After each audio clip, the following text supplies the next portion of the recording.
welcome mar kale waxaan ku faraxsanahay inaan mar kale inoo bilaabanayso kooraskeenii taxanaha qaybtii dhexe aan u bixinay intermediate waxaa noo soo dhammaaday almost qaybtii basic ahead oo runtii waxyaabo badan aan isku weedaarsanay statisticska iyo qeybaha loo qeybiyo iyo waxyaabo basica charteskii histogramkii iyo bar chartkii iyo frequency distributionkii iyo aan soo qaadanay qaybtan dhexe maanta aan bilaabnay waxaa loo yaqaanaa intermediate waxaan u qaybinay koorskan dhowr segmentis oo ahaa 3 qaybood qaybta basica waxaa waa chapter 1 ilaa chapter 4 ahead kaasoo dhamaatay hadda waxaan bilaabay chapter 5 oo runtii ahaa qayb muhiim ah chapter 5 ilaa iyo chapter 8 insha Allah way noqon doontaa qaybta dhexe intermediate-ka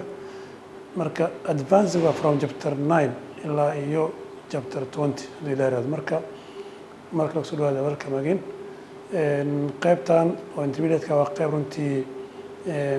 mostly u baahan in la fahmo waxay badanaa qusaysaa hal yaqaan probability-ga meesha ku yaallo waa qayb yani conceptually ah faham dheer u baahan iyo in aad loo sharaxo marka aan isku daya inaad fahamtaan oo runtii baasha aan jalciyo haduu ilaaha marka assignment-ka aan diray hore chapterska hore ku fagrinahay please kaas ka shaqeey adigoo buuggii hore iyo buug linkii ku yaal hoos kaas degso buuggaas iyo runtii badan ka caawi karo marka waxaan rajeynayaa in qaybtii oo primary-ga ama basic-gana soo fahamteen adoo inta soo daawaday oo soo shaqeyna in ay timaado qaybta dhexe oo intermediate-ka ahaa marka insha Allah ila soco ha iga harin qaybtan waxaa u naqaanaa probability survey ama soo jeedaan magacaan iyo caana probability-ga before waxaan rabaa inaan aad u sharaxo concept-iga badanaa isku qaldo oo ahaa probability-ga iyo statistics marka yani statistics probability-ga ma isku mid baa mase way kala duwan yihiin yaa weyn yaa la hoostaga and so on labada ma siman yihiin inaan kala rabo haddaan soo koobo probability-ga waa cilmi goon la barto waay statistics waa cilmi goon la barto waay laakiin again runtii waa laba concept ama laba component aan kala maarmin waa marka see u shaqeeya marka taas question waxaan ka soo hadalnay statisticska waan soo define gareynay waa soo qeexnay waan soo sharaxnay inay tahay ii sheeg cilmiga loo isticmaalo in qofka uu go'aan gaari karo very simple because markaan soo define gareyn waxaan statisticska is a process of collecting, organizing, summarizing, presenting, analyzing waxa ugu dambeeya waxaa weeyaan taking decision qofka siyaasiga ama qofka leaderka ah ama qofka decision makerka ah runtii go'aan ma gaari karo hadduusan haysan xog ku filan marka statistically waxay ka caawinaysaa qofka inuu go'aan gaari karo go'aankaasoo lagu base gareeyay informationkii hore ee soo maray all the process of collectingkii organizingkii summarizingkii presentingkii analyzingkii kadibna qofka go'aan gaaro uu yidhaha maxay waxaan go'aan gaarnay inaan shaygaas isaan ka mid tusaale ahaan maalan waxaan rabnay inaan maalan wax ka qabano waxbarashada dalka waxbarashadiisa yani waxay ku xiran tahay go'aan inaan ka gaarno how much xog aan haysanaa waa inaan haysanaa xog nagu filan inaan go'aan gaari karno maalan waxaan rabnay inaan go'aan gaarno dalka wuxuu baahan yahay inaan ka hadlo maxay wax loo yaqaano skillska ama sheeg fogajitan farsamada gacanta dalka inuu baahan waxay ku xiran tahay in xog haysto dalka ardayda ama dalka Soomaaliya ee ku nool yaa waxbarashada skills gacanta xirfad barto yaa iskuulada formalka aado yaa informal aado baahi nooca jirto maxaan sameyn karnaa oo markaan soo aragno kadib waxaan ogaan karnaa in dalka u baahan yahay in la baro xirfadda gacanta laakiin maxaan ku soo ogaanay statistically inaan sameyno tirkoob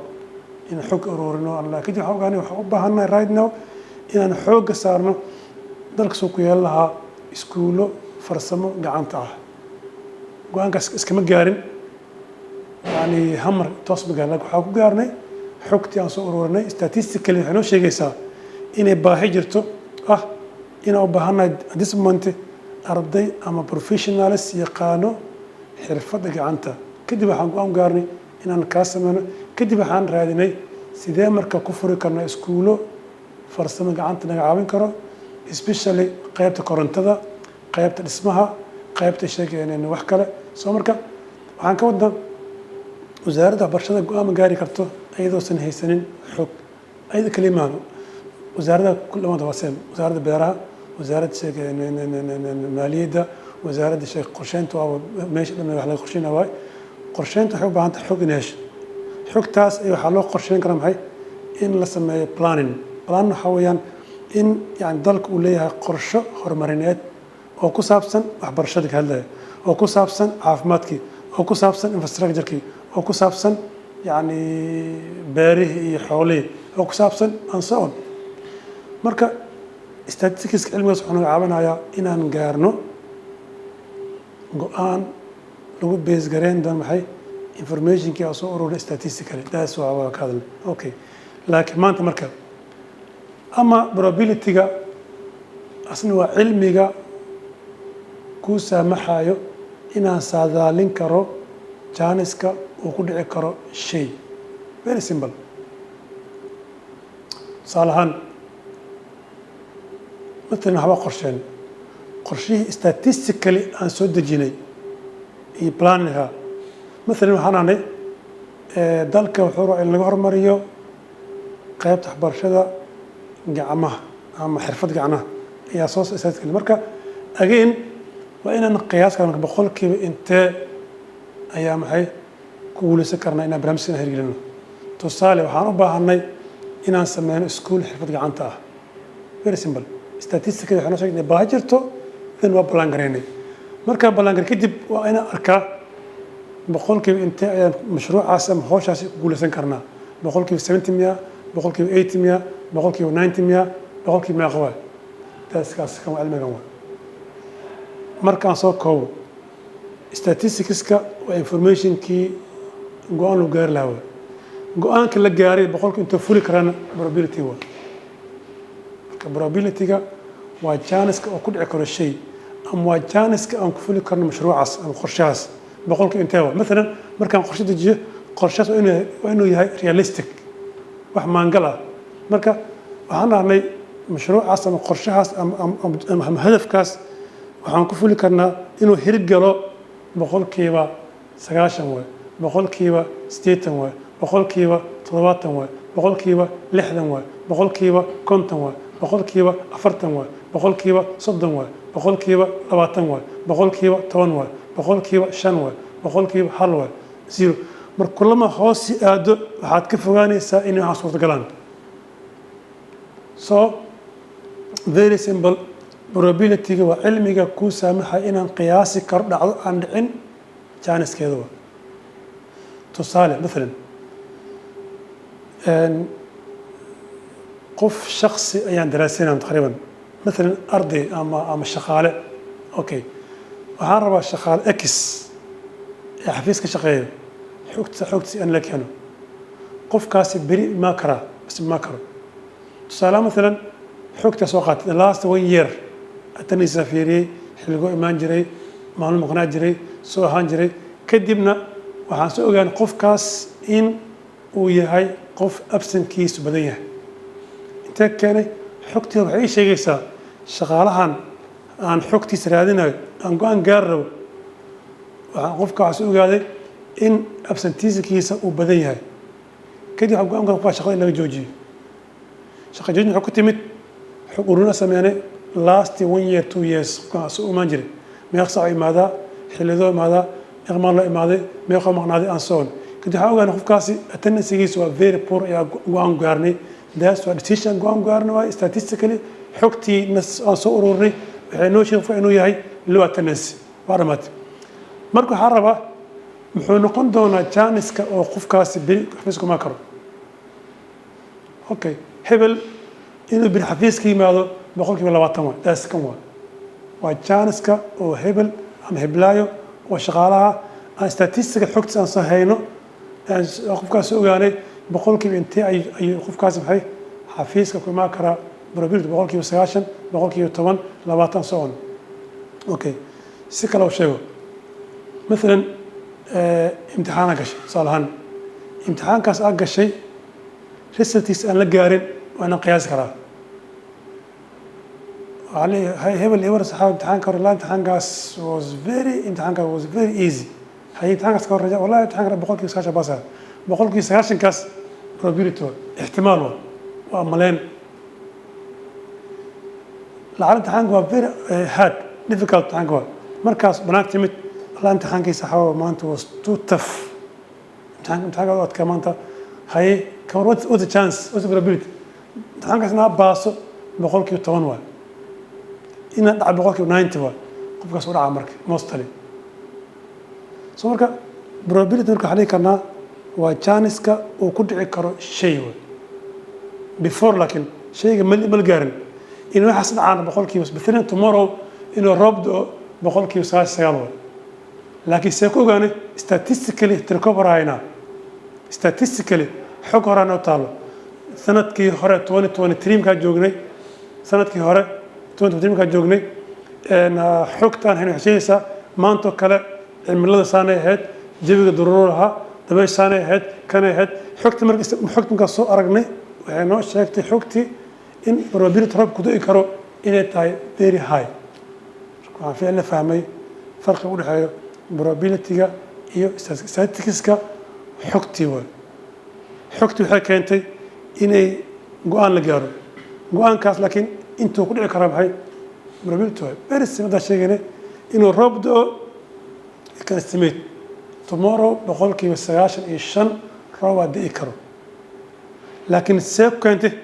statistically حقتها سؤال أي شيء جيس you get the point statistical حقتها سؤال أي شيء جيس بري الرب ده يدون لكن with chance بقول كي سيال probability هو عارفين اللي فهمي يقولون وحلا جوضو فرق يقول هاي statistics كا إيو probability كا وحلا ديفاين كريا بقولا قري إيو كمان بقولا قري لكن تعريف وسهلا so كل كريا يعني كنا probability كا is a chance that can occur an event وchance كا وكل عكر لحظة وchance كا وبريتو رب كل عكر بقول كي ساشن لكن سبب كنت جوان كاس statistics حق هران هاي حق تروح عليك أنت إنه tomorrow رب دي كرو لكن chance كذا بقول كساشة هو عارفين اللي فهمي concept good يعني كود هاي probability مركا probability ده شرح هاي يا مانت نوبل أرزاس مانت قبل إلا أي chapter 7 I think وعن كذا أنا probability يسوي عدون يوحد عدون وحسي عدون قياس تودي إيمان كوري إيمان كران أنصون مركا شيء لا صعب وحمانتو صعنا إنهم برنو وحلو يقانو probabilities كوا جانسين كل أكران دعوين كلا دوون مستقبل كنا قياس كرنا أيان كودنا chapter 5 يا مركا نوقرن إن روح حاجة حلو كان goals بدن divine بدن شرح هاي probability divine gray is a chance that can occur an event أنا كرنا عندنا كالين قدمنا وحنو تالو سدح شيء مركا فهمه أو مهمة معنا بحنا نمركو و divine probability معنا أنا وجانسكا وكل عكرو ولا مستقبل كان الجاري ناسي قياس before أوكي كده ما عرفنا نقيحنا سدح approach وأحمر كل قياس هاي سدح approach وقيب أما النوع أما وثيقة محكمة ده classical approach وحكمة ده empirical approach وحكمة ده subjective approach marka saddex approach ayaa loo isticmaalaa wadiiqooyin waxay loo qiyaaso probability-ga waa classical waa empirical waa subjective approach of to probability-ga aan ka bilaabo the first one classical-ka waxaa laga wadaa waxa weeyaan wax lagu diray inta uu ka yahay oo loo qeybiyay tirada guud waa معناه classical كحقيقة يا jaaniska lagu diray waxaan ku dhici karo waxaa laga wadaa shaygaas lagu inta uu yahay shaygaas oo loo qeybiyey tirada guud tusaale simple soo kow مثلا waxaa haystaa sanduuq ku jiraan kubado oo leh colors waa white waa blue waa white waa yellow white blue yellow blue white okay marka waxaa rabaa sanduuqan ay ku jiraan kubado kala nooca kala kalara waxaa ku jira blue iyo white iyo yellow marka waxaan rabaa inaan sameeyo tijaabo marka sanduuqaas inaan gacanta gashtaa rabaa aan ka soo baxsan maxay kubad laakiin waa inay noqotaa kubad ah yellow marka muxuu noqon doonaa weli ma sameyn still laakiin haddii lacal aan sameeyo oo inaa qabsado ama sii jeesto sanduuqaas gacantaan geliyo aan kala baxo kubad inay noqoto yellow jaallo noqoto maxay muxuu noqon doonaa chance muxuu noqon probability-ga ama chance-ka uu ku yahay kubadda baxsan doono mid yellow ah markay tahay classicalka maxaa sheegnay classical waxaa laga wadaa kubadda yellow lagu diray inta habee tahay oo loo qaybay tirada guud marka okay probability-ga maxay aan ku heli karo yellow kubadda waxaan dhihi karnaa number of yellow ball divided by total numberkaaga inta yellow ah waxaa loo qayban doonaa tirada guud qayb tusaale ahaan marka aan fiirin imisa yellow marka waxaa yellow ah 1 2 3 4 5 6 7 kubadood waa yellow out of what guud ahaan meeqa haysta waxaa haystaa 1 2 3 4 5 6 7 8 9 10 11 12 13 14 15 16 17 18 yes inta markaas u qaybino waa 0.3 something aan qaybiyo markaas u qaybino 7 divided by 18 yes waa 0.38 38839 then waa 39 boqolkiiba marka sidee loo sharaxa marka that's question sidee loo sharaxi karaa marka sidee loo sharaxi karaa this one okay waxaa lama fiiri kubadaha marka inta ku jiro 18 kubadood oo kala kalara oo isugu jiro jaalle iyo cadaan iyo blue haddii sanduuqaas gacanta geliyo inuu ilaahay waafajiyo kubad oo yellow ah boqolkiiba 39 this is my chance that I can win to select a yellow ball in this box you get the point aan ka hadlan okay marka boqolkiiba 39 ayaa nasiib u leeyahay ama chance u leeyahay inaan ku guuleysto inuu ilaahay waafajiyo kubad yellow ah laakiin maxaa ka maqan boqolkii waxaa ka maqan 61 boqolkiiba 61 inay weysaa laga yaabaa laakiin boqolkiiba 39 you can win laakiin boqolkiiba 61 waxaa laga maxay waa chance-ka aad ku heli karin kubad marka labada kee badan kana badan marka waxay u badan tahay inay weyso because tirada yellowga yar you get the point kaas waa kan classical one that's a classical maxaa ku soo haray empirical approachkaas wax kale maahan kan wuxuu aaminsan yahay loo yaqaano law of large number adina waa maangal waa law of large number wuxuu leeyahay shay ugu soo laalaabashada badan ayaa ugu chance badan very simple مثلا waxaan haysanaa laba qofood genderka مثلا waxaan haysanaa female iyo male tusaale female-ka 150 qofood waa male-kana 100 qofood waa who is the most chance badan this one because waxaa soo laabtay female-ka more than male-ka marka in this case markii loo fiiriyo empirical maxay wuxuu leeyahay female-ka ayuu leeyahay يا وينكا because female بقول كنت فضوه لكن male بقول واي مركا empirical فاهمين هاي مت أو frequency صار لا وشهد بدن أيوة chance بدن ده سؤال subjective أيوة كوسا subjective يحاجة objective مركا مرة probability بعد المستقبل كا you can estimate مرنا أوكي صالح أنا tomorrow بريتو روا داية إذا بالرب ده بقول كيو ستيت واي مركا سوف كانت مكسوجس هلو ويدي بقول كيو بالرب داية ما حاكو عدين كتب أنا سوف كانت ما حاسع ماشي وحتى تجي حالك الرياضة ده تام subjective واي subjective كا وإنه قفك السمين كارو estimation قياسات برجع الدوام المستقبل كا without no information وأسكتها هلا ناس كجعل هذا وكل رياضي والله أساس إلى تاي everything or estimation لسميه without information without scientific method علمي اثنين subjective لكن علمي اثنين هاي objective كاسة فلان classical empirical كم حيوصل عن objective لكن مركز تاي subjective كاس والشيء عنده ودي عندنا without knowledge without scientific without reason وأسكت هاي وكل رياضة له وإلى تاي كاس هاي معنا قانا